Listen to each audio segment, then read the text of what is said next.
if compulsory English medium is imposed, the poor people who they say they want to encourage are the ones who will be worst affected. Basically, because they will not have parental guidance. Yes. See, in the primary education stage, it's well-known fact that parental guidance is very much important. I mean, just what the teachers teach in the classroom is not sufficient. But what happens to the poor people is their parents would not have been educated in English. Obviously, everybody can speak Telugu. They can guide them in, to a certain extent. Even though if the parents may not be educated, may be illiterate, even then also they can guide. Because see, like teaching them names or names of the fruits or aunt, these kind of things they can say. Right. But if it is totally English medium, then they'll be devoid of any guidance. That way they'll be put at a serious disadvantage with their peers from better off backgrounds, because they have to compete with them. So they will lose confidence, and there is a danger that they will they will opt out of the education stream because of the loss of confidence.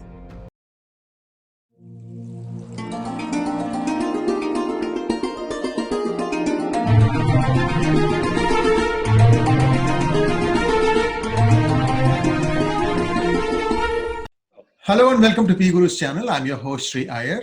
Today we have a new guest that to grace our program, Sri Sudhish Rambhotla. Sri Rambhotla is the chief spokesperson of the BJP in Andhra Pradesh, and he's also a national vice president of Virat Hindustan Sangam. Sudhish ji, welcome to PGurus channel. Good morning, Iyer ji. It's always a pleasure to see you, sir, and I'm very happy to see that you are in the thick of things in Andhra Pradesh. So, viewers, let me just set the context a little bit here.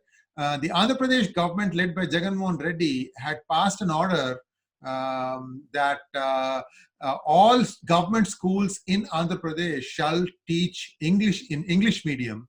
And you will remember that we have done several hangouts in the past on PGurus where we have stressed that the child learns best in their native language. It's the language of the mother tongue, and that is where the maximum amount of absorption happens, especially in the primary classes.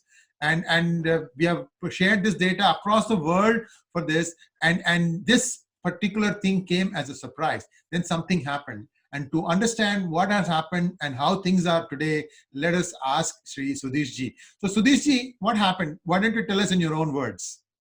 See, basically, the Andhra Pradesh government, it has if it has implemented English medium in schools, we had no issues with that.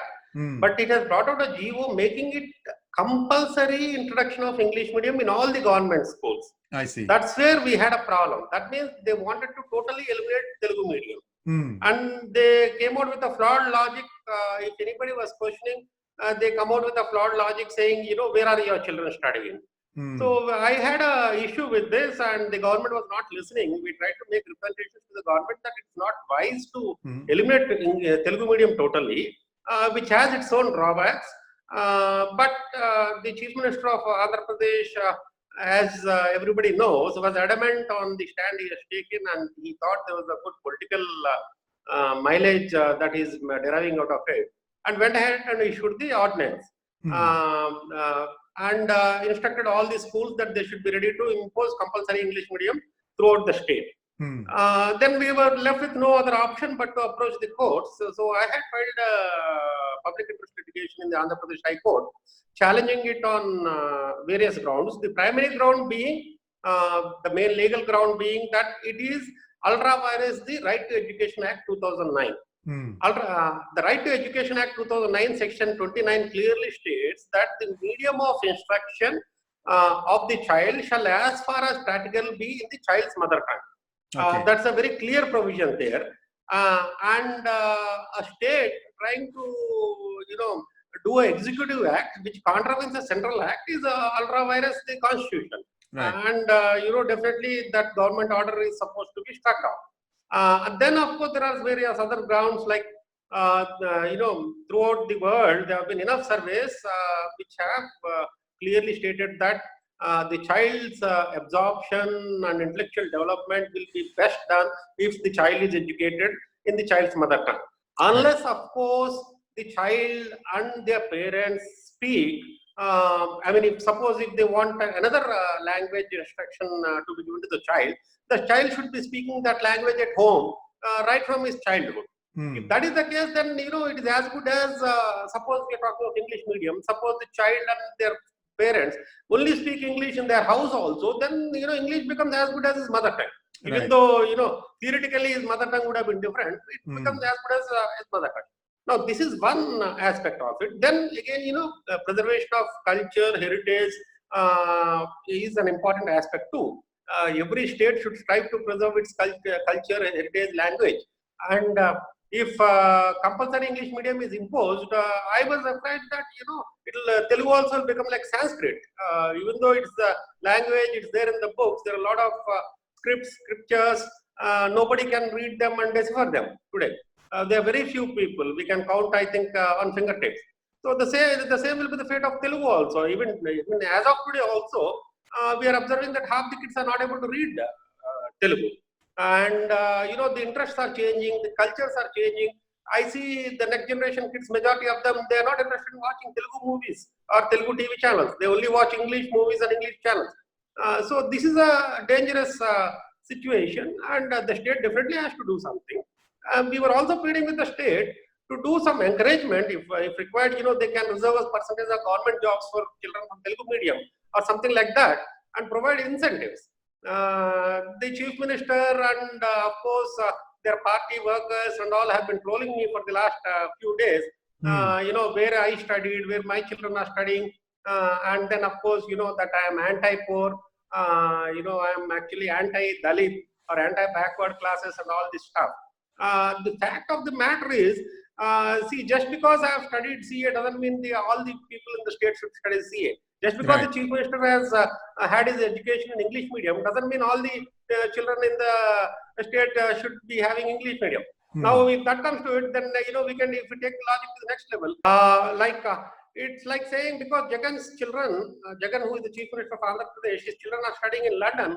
Now, tomorrow, if I come out with the logic saying that why only chief minister's children should study abroad, let all the poor people in the state also study abroad. So then we do away with all the educational institutions in the state. It doesn't work that way. And unfortunate that he chose not to understand the matter now also. And one of his ministers, his cabinet colleagues have announced that they would be going to the Supreme Court on appeal, etc. Of course, if they are going to the Supreme Court on appeal, we are also going to contest it. We are already filing a caveat.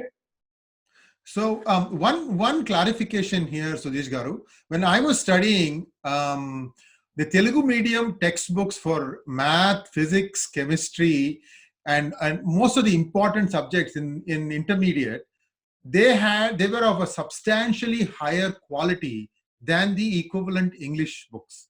Even though I studied at 11th and 12th in English medium, all the questions, all the problems that we solved for all these subjects, we used to get the Telugu medium book also and do the problems from that book. And there were people who couldn't speak Telugu, but we would in fact sit down and translate the questions, the problems from Telugu to English and give it to them, say, this is the problem, and then those guys will solve it. The quality of the textbooks, the education in Andhra is one of the highest in India. I will tell this thing unreservedly because I've seen the quality of the output of the students that come from there, having been in IT work for so many years. So it is a surprise to me that you're breaking something that's already working well, reasonably well, I would say.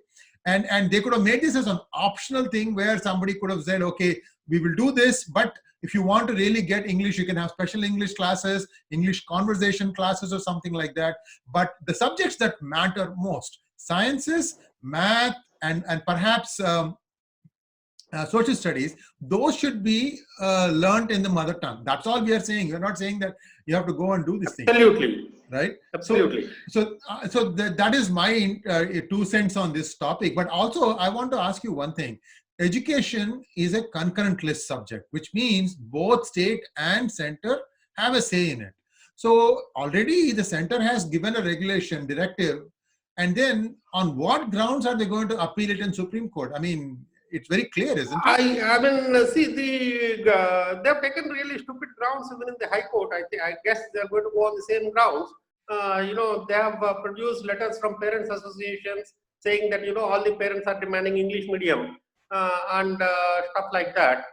They talk about, the development only possible if the children are educated in English, and all kinds of arguments which are not valid or don't hold any water. But just the way Andhra Pradesh government is proceeding, they're not bothered. We have seen in earlier cases also, where they were just going to the Supreme Court for anything and everything. Recently, in fact, when the State Election Commission has cancelled elections in view of this coronavirus issue, they went to the High Court, and then again they went to the Supreme Court. So this, I think they will go to Supreme Court. They don't have any grounds. It's very clear. I don't know who is advising the Chief Minister, especially on the legal side. They have been facing flack in all the situations. Every case they have lost in the courts till date. And another important point also, what I wanted to stress here was, what happens is, if compulsory English medium is imposed, the poor people who they say they want to encourage are the ones who will be worst affected. Basically, because they will not have parental guidance. Yes. See, in the primary education stage, it's well-known fact that parental guidance is very much important. I mean, just what the teachers teach in the classroom is not sufficient. But what happens to the poor people is, their parents would not have been educated in English. Obviously, everybody can speak Telugu. They can guide them in, to a certain extent. Even though if the parents are may not be educated, may be illiterate, even then also they can guide. Because see, like, teaching them names or names of the fruits or aunt, these kind of things they can say. But if it is totally English medium, then they'll be devoid of any guidance. That way they'll be put at a serious disadvantage with their peers from better backgrounds, because they have to compete with them. So they will lose confidence, and there is a danger that they will, they will opt out of the education stream because of the loss of confidence. And then I also want to make a point very clear here, that medium of instruction is not important. See, what is assimilated by the child is important. The knowledge level is important. So if the child is able to better assimilate in his mother tongue, I think that should be the medium he should opt for. Because we have seen number of people who have become stalwarts, like Abdul Kalam. I don't think he was educated in the English medium right from primary education. Abdul Kalam or C.V. Raman or Rabindranath Tagore, who made waves. Even if you take state of Andhra Pradesh, the current Chief Minister's father, Y.S. Rajshekar Reddy, he was educated in Telugu medium. He became a doctor, went on to become one of the popular leaders of Andhra Pradesh. Then the former Chief Minister Chandrababu Naidu, or his predecessor N.T. Ramarao, or Venkaiah Naidu, who is now Vice President of the country. All these people were educated in Telugu medium. So this fallacy, argument that English is superior to Telugu, I think should be done away with. And also another fact that needs to be noted is, all the advanced nations in the world teach their children only in their native language. You take the example of Japan, you take the example of France, Italy, Germany, China, or UK, USA. Of course, UK, USA, English is their native language. So if you see, all the advanced nations are nations which are teaching their children in their native language. That means innovation is happening because the children are better equipped to deal with whatever they learn, only when they are learning in their mother tongue. So that's why you don't see a world-class brand from India, even though we are such a large country. We are not even able to compete with small countries like France or Germany. We don't see innovation. We don't. We don't really have a world-class brand to speak of. Nothing. I mean, you walk in any international airport or walk in any shopping mall or shopping street anywhere in the world, you don't see an Indian brand there or Indian product there. Right. Absolutely. Now, one suggestion that I can think of is they can have English speaking classes or English comprehension structure maybe in middle school time. You don't need to do it in primary school. You do, because that is where the Siddhantalu, that foundation is laid there. Go to middle school, like eighth class, 9th class, 10th class, start speaking English, then afterward reading English and then writing English. And by the time you graduate from high school, you have a working knowledge of the language, but your comprehension of the subject is still in your mother tongue. that would be a good balance between the two. Absolutely. I understand the value of doing English, but this is seems to me that a good balance.